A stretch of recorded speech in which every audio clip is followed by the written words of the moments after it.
What incredible battles and adventures took place in the Heavenly Tomb. In addition to fighting energy bodies, Xiao Yan and Gu Suner clashed with Hunya and Hunli. These devious experts tried to trap Xiao Yan and Suner, but ended up falling into their own trap. It was really satisfying to see how Xiao Yan outsmarted them twice. Gu Suner's strength was also impressive. This was the first time we saw her in a real battle at the level of an Do Zun Venerable Warrior. Back when she saved Xiao Yan from the Ice River Valley, she had only briefly revealed her abilities. But now, facing two 8-star Do Zun, her power was truly felt. She deflected the powerful attacks of the Hun clan experts with such ease and grace.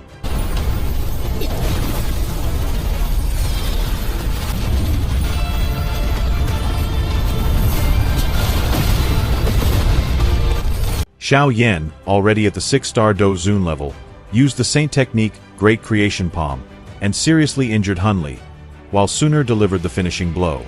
On the second floor of the Heavenly Tomb, there will be a second battle with Hunya and Hunli. Here, Xiao Yan activated the Xiao clan's tattoo for the first time, surprising everyone. He did it even without a divine bloodline. Also, the formation of the 11 puppets became Xiao Yan's ultimate trump card against the Hun clan. If the great storm of the Heavenly Tomb hadn't started, Xiao Yan and Gu Suner would have definitely finished off Hunya and Hunli. But unfortunately, everyone rushed to the entrance of the third floor, where many experts had already gathered. Among them was the first general, Gu Qingyang, and others. The goal was to join forces to break through the hardened energy that blocked access to the third level. Gu Qingyang, 2 other Gu generals, and 1 commander, Gu Zhang, were the first to step forward. Unleashing powerful Do Qi, they drilled into the barrier like machines. After a great effort, they managed to bore a tunnel 30 meters deep. The others, standing slightly behind, watched the results of their work. In total, the thickness of the hardened light dome was about 300 meters. It would take several hours to break through it at that pace.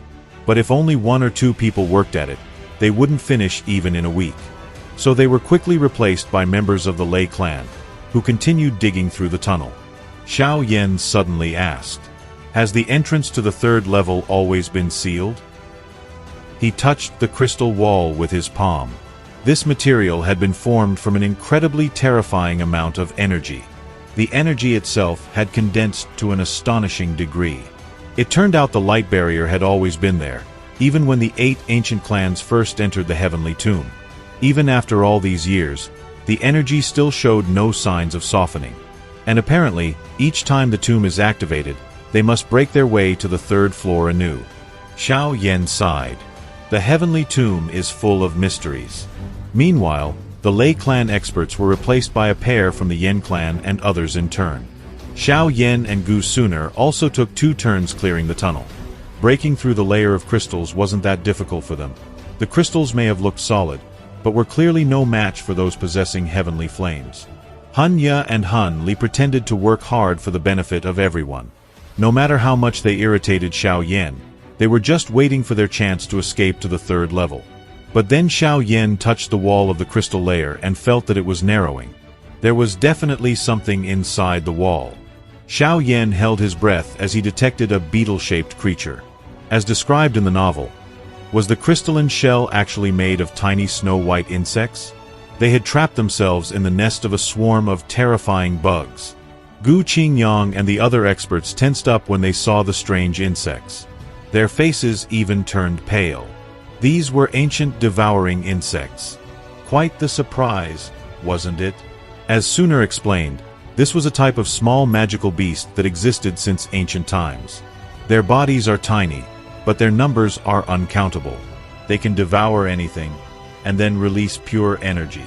If they awaken, not even bones will remain of everyone here. An energy storm was raging behind the tunnel. The only way out was to reach the third level. But the insects started rapidly rebuilding the walls. The expert's Do Qi was useless against it. Xiao Yan stepped forward. "I'll give it a try." Then, instead of Do Qi, he released a heavenly flame, a fusion of 4 flames. It fiercely struck the barrier, destroying countless insects. Ancient devouring insects cannot consume heavenly flames. Xiao Yan then called for help from a girl from the Yen clan and a young man from the Yao clan so they could use their own heavenly flames. The girl from the Yen clan was named Hua Ji. She possessed the Red Lotus Flame, ranked 8th in the heavenly flame ranking. The young man from the Yao clan was named Yao Xingji. He had the flame of the 9 nether winds, ranked 10th. He was known as the medicine man of the Yao clan, and his talent in alchemy was remarkable. Red Lotus Flame. At this point, Xiao Yan hadn't encountered a flame of such a high rank, aside from Gu Suners, of course. Considering the tremendous energy cost of using heavenly flame, Xiao Yan instructed everyone to hand over their energy cores, because their escape from the tunnel and their lives depended on him and the 2 other heavenly flame users. Unsurprisingly, everyone agreed and handed over the energy cores they had gathered along the way. Xiao Yan smiled, then turned to the Han clan duo. "What about you?" Of course, they didn't want to give theirs up, but under pressure from the crowd, they had no choice. Suner even smiled as she watched them. It looked like Xiao Yan had come up with a brilliant way to simply take all their possessions. The most impressive part was the 5 9th level energy cores that Xiao Yan obtained. Then, the 3 of them burned through the barrier to the 3rd floor using their heavenly flames. How did the 2 heavenly flames react to Xiao Yan's flame? Both the Red Lotus Flame and the flame of the 9 nether winds flickered slightly when Xiao Yan's flame appeared, even dimmed a little. That's because the fusion of heavenly flames can rival the 6th rank in terms of power. That's why the Red Lotus Flame, ranked 8th, was weaker. The experts from the Yen and Yao clans were amazed. Xiao Yan was probably the first one who dared to perform such a crazy act as fusing multiple heavenly flames. But Xiao Yan wasn't the first. The creator of the Qi method known as the burning technique, or flame mantra in the original, definitely fused heavenly flames before. And finally, the wall cracked, revealing the boundless land of the 3rd level. There was no dense fog here, and the waves of pure energy were even stronger. Han Ya and Han Li used the moment to escape. The others clasped their hands in gratitude to Xiao Yan and the 2 who helped save them. Many dispersed, leaving only Xiao Yan, Gu Suner, and members of the Gu clan behind. Interestingly, the elders ordered all generals and 1 commander to protect Gu Suner. From that moment on, they all joined Xiao Yan and Gu Suner as one team. Gu Qingyang, the first general, and the others treated Xiao Yan with great respect, especially since he had just saved everyone during the tunnel incident. What will happen on the 3rd floor? Aside from Xiao Xian's tomb, they will face a deadly threat from saint-level energy bodies. We'll explore that in the next videos. Thanks a lot for watching. Don't forget to subscribe, leave a like, and see you next time.